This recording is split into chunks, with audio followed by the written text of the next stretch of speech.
অনুদান অনুদান, রাজনীতি মানেই এখন কোনো লড়াই নয়, এখন শুধুমাত্র শব্দ হচ্ছে অনুদান, তাই? একদমই তাই। এবার এবং বলা যেতে পারে নিলামের রাজনীতি। একদমই তাই, যেন একটা অনুদান দিলাম আর ভোট কিনে নিলাম। এবার মমতা বন্দ্যোপাধ্যায়ের দেখানো পথেই হাঁটছে কেন্দ্র, বিজেপিও ঠিক একই কাজ করছে। রামলীলা বা রামলাল্লার যে খেলা খেললেন, যেটাকে আমরা রামলীলা বলতে পারি বিজেপির, এবার কিন্তু দেখা যাচ্ছে দুর্গা পুজোকে হাতিয়ার করছে। একদমই তাই। যে রাম শরৎকালে অকাল বোধন বা অকালে দুর্গাপুজো করেছিলেন, যে দুর্গাপুজো আমাদের বাঙালিদের শ্রেষ্ঠ উৎসব এবং এই মুহূর্তে সারা বিশ্বের ঐতিহ্য, তুমি জানো বা দর্শকদেরও মনে করে দিতে চাই যে ইউনেস্কো ওয়ার্ল্ড হেরিটেজে সাম্প্রতিক সময়ে নাম উঠে গিয়েছে আমাদের বাঙালিদের, আপনাদের সবার প্রিয় দুর্গোৎসব। আর সেই বিশ্ব দরবারে যে দুর্গাপুজো উঠে গিয়েছে, বিজেপি কিন্তু সেখানেও চাইছে যে একেবারে অনুদান দিয়ে এবার বাংলার মন জয় করতে। কিভাবে? রাজ্যের 35টি ক্লাবকে নির্বাচিত করা হবে, যাদেরকে অনুদান দেবে কেন্দ্র। কিসের অনুদান? দুর্গাপুজোর অনুদান। একদমই তাই। এর আগে আমরা দেখেছি যে রাজ্যের ছোট বড় মেজো সেজো যত রকমের দুর্গাপুজো আছে তাদেরকে ধাপে ধাপে অনুদান দেওয়া হয়েছিল, অনুদানের পরিমাণ বাড়ানো হয়েছিল। প্রথম বছরে যা ছিল তার থেকে এখন অনুদানের পরিমাণটা অনেকটাই বেড়ে গিয়েছে। এমনকি শ্বেতা হয়তো মনে আছে যে করোনা কালে যে অনুদান দেওয়া হয়েছিল সেই নিয়েও বড়সড় প্রশ্ন উঠেছিল, আদালতে পর্যন্ত জল গিয়ে ছিল। এমনকি যে পুজো কমিটিগুলো আছে, আমি মনে করিয়ে দিতে চাই যারা পুজো কমিটির সাথে যুক্ত তাদের নিশ্চয়ই আরো ভালো করে মনে আছে যে বিভিন্ন যে খরচা হয়েছিল সেই সময় পুঙ্খানুপুঙ্খ তার হিসেব জমা করতে হয়েছিল। এইরকম একটা পরিস্থিতিতে রাজ্যের শাসক দলকে চূড়ান্ত রকমের তুলোধনা করেছিল সেই সময় বিরোধী দল বিজেপি, আর তাৎপর্যপূর্ণভাবে শ্বেতা সেই পথেই হাঁটছে এখন। একদমই। এখনো পর্যন্ত আমি বিবেক যা যা আপনাদেরকে তথ্য দিলাম, আপনারা অনেকেই হয়তো এতক্ষণে সেই খবর পেয়ে গেছেন।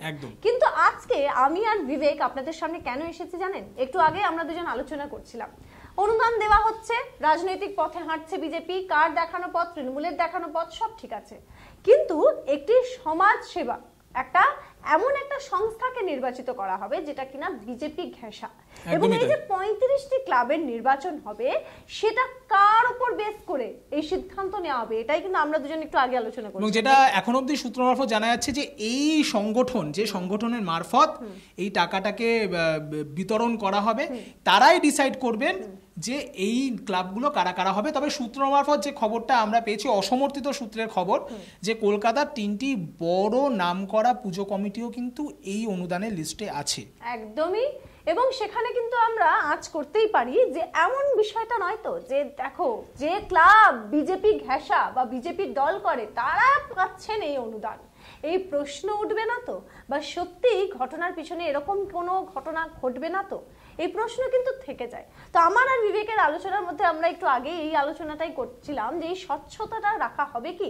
যদি স্বচ্ছতা রাখারই উদ্দেশ্য থাকতো তাহলে কেন কোনো বিজেপি ঘেঁষা স্বেচ্ছাসেবক বা এরকম কোনো সংগঠন যে যারা এই ধরনের কাজ করে থাকে তারা বাছাই করবে? প্রশ্ন উঠবে তো। একদমই তাই। কারণ এই ক্ষেত্রে রাজনৈতিক মহল যেটা বলছে যে যেহেতু এটি কেন্দ্রীয় সরকারের অনুদান, সাধারণত অনুদানের ক্ষেত্রে কি হয়, কেন্দ্র সরকার তাদের মন্ত্রক রয়েছে, যেমন এটা কালচারাল মিনিস্ট্রি, তাদের অনুদান বলে শুধু শোনা যাচ্ছে।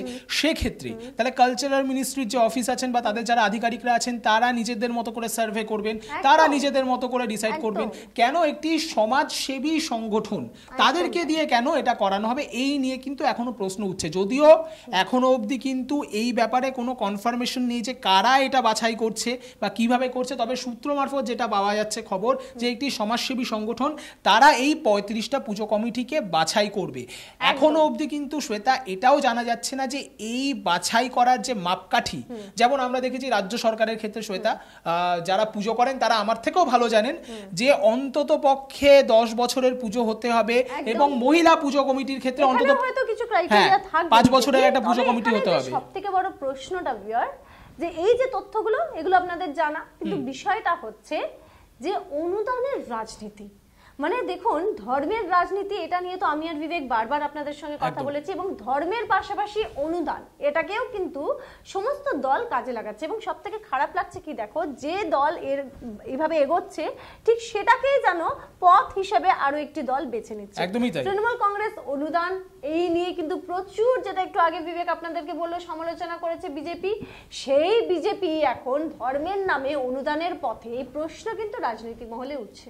একদমই তাই। এবং শুধুমাত্র যে দুর্গাপুজো নিয়ে তা নয়, লক্ষ্মীর ভান্ডারের অনুকরণে শুভেন্দু অধিকারী কিছুদিন আগে মানে এক জনসমাবেশে তিনি বললেন যে অন্নপূর্ণা যোজনা সেটা মানে ডিক্লেয়ার করলেন।